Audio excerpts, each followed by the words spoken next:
Olá, sejam muito bem-vindos. Hoje a gente vai desvendar de vez o que é o planejamento financeiro familiar. Vamos descobrir juntos como ele pode ser a ferramenta mais poderosa que uma família tem para tirar os sonhos do papel e transformar em realidade. Então, bora começar! Essa é a pergunta de R$ 1 milhão, né? Para muitas famílias, falar de dinheiro é pisar num campo minado. É sinônimo de estresse, de briga. Mas e se a gente pudesse virar esse jogo? E se o dinheiro deixasse de ser um problema e passasse a ser o combustível para unir todo mundo na conquista dos objetivos? É exatamente aqui que a nossa jornada começa. A gente vai transformar essa conversa sobre dinheiro, sair, sabe, daquele território de conflito e entrar de vez num lugar de colaboração, de segurança, de construção de um futuro próspero, juntos. Olha, o primeiro passo, o mais fundamental de todos, antes de qualquer planilha ou aplicativo, é o diálogo. A comunicação aberta é a chave de tudo. Quando as finanças viram um projeto de equipe com todo mundo jogando junto, com transparência, a base para o sucesso já está mais do que construída. Certo, com a comunicação alinhada, todo mundo na mesma página, então vamos para a primeira ação prática. Porque antes de decidir para onde a gente vai, precisamos saber exatamente onde estamos.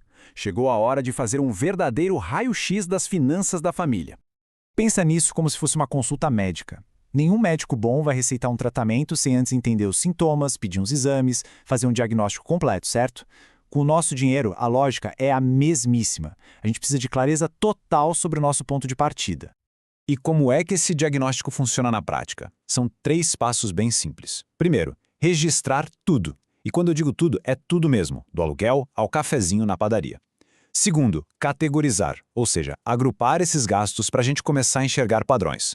E terceiro, analisar esses dados. É nesse momento que aqueles ralos de dinheiro, sabe, aqueles gastos que nem percebemos, finalmente dão as caras. E aqui, ó, vai um conselho que vale ouro. Quando você faz esse raio-x, é muito comum se surpreender, às vezes até se assustar um pouco com o resultado. Calma, respira fundo. O objetivo aqui não é procurar culpados, não é julgar ninguém. É simplesmente ter clareza. É como acender a luz para enxergar o caminho e a partir daí tomar decisões melhores. Agora sim, com o diagnóstico em mãos, a gente pode começar o tratamento. Vamos conhecer um método de orçamento que é simples, poderoso e que de fato funciona para colocar a vida financeira da família nos eixos. E aqui está ele, o método 50-30-20. O mais legal desse método é que ele é muito simples. Ele basicamente divide toda a renda da família em 3 fatias bem claras, o que torna a gestão do dinheiro super intuitiva e fácil de seguir no dia a dia. A lógica é a seguinte: até 50% da renda vai para as necessidades, aquilo que é essencial para viver. Outros 30% são destinados para os desejos, que é tudo aquilo que deixa a vida mais gostosa, como o lazer, os hobbies. E os 20% mais importantes, na minha opinião, são para construir o futuro, seja quitando dívidas ou investindo nos sonhos da família. Ah, mas 20% parece impossível para mim agora. Tudo bem, sem problema nenhum. Esse conselho é valiosíssimo. Comece com o que é possível. Se for 5%, 10%, comece. O mais importante é criar o hábito, é ter consistência. Essa constância de guardar um pouquinho todo mês que realmente constrói a riqueza no longo prazo. Com o dinheiro finalmente organizado, a gente pode focar na parte mais legal. O porquê de tudo isso. Porque, vamos combinar, um orçamento sem um propósito é só uma regra chata. Agora, um orçamento conectado a um sonho, isso é um plano de ação poderoso. Vamos ver como transformar esses sonhos em metas de verdade. E para fazer isso, a gente usa a metodologia SMART. Ela é fantástica porque transforma desejos vagos em objetivos super claros, com um roteiro para a gente alcançar. Cada letra tem um significado. A meta tem que ser específica, mensurável, alcançável, relevante e, claro, temporal, ou seja, com um prazo definido. Olha só a diferença que isso faz na prática. Falar quero economizar dinheiro é só um desejo, fica no ar. Agora falar quero economizar R$ 6.000 em um ano, guardando R$ 500 por mês para fazer aquela viagem em família. Isso é um plano. A clareza e o poder que isso tem são outra coisa, não é mesmo? Vamos ver então como isso funciona na vida real com aquele sonho que muita gente tem. Uma bela viagem de férias em família.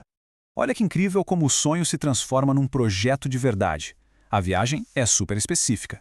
O custo é mensurável, R$ 12.000. É alcançável, fazendo alguns ajustes no orçamento. É muito relevante para a família, claro. E tem um prazo no calendário, 24 meses. E no final das contas, todo aquele sonho grandioso, a viagem, o resort e a praia, tudo isso se resume a este número aqui, R$ 500 por mês. Um valor concreto, que dá para gerenciar, é isso que transforma uma ideia distante em uma meta totalmente possível de ser alcançada, um passinho de cada vez. E agora a gente chega na parte final, que talvez seja a mais importante de todas. Ter um plano é ótimo, mas o que garante que ele vai sair do papel? Vamos falar sobre a mentalidade que está por trás do sucesso financeiro. Sabe aquela empolgação de começar um plano novo, de organizar tudo? Isso é a motivação. Ela é ótima, ela dá o pontapé inicial, mas vai ter dia que a vontade vai sumir, que o cansaço vai bater. É exatamente nesses dias que a disciplina entra em campo. A disciplina é o sistema que continua funcionando mesmo quando a motivação resolve tirar férias. E essa frase resume tudo. É o hábito de anotar os gastos todo dia, de fazer a transferência para os investimentos assim que o salário cai, de seguir o plano, é essa consistência que é movida pela disciplina que realmente constrói um futuro sólido e próspero. É muito importante lembrar que essa é uma jornada, não uma corrida de 100 metros. Cada economia é um tijolinho na construção da segurança da família. Comemorar cada pequena vitória no caminho é fundamental para manter o ânimo. E claro, o plano não é escrito em pedra. A vida muda, e o planejamento precisa ser flexível para se adaptar junto. E para a gente terminar, fica aqui essa reflexão. Com tudo isso que a gente viu, com essas ferramentas em mãos, qual é aquele primeiro, grande e empolgante sonho que um plano familiar pode começar a realizar a partir de hoje? A jornada para a prosperidade começa agora.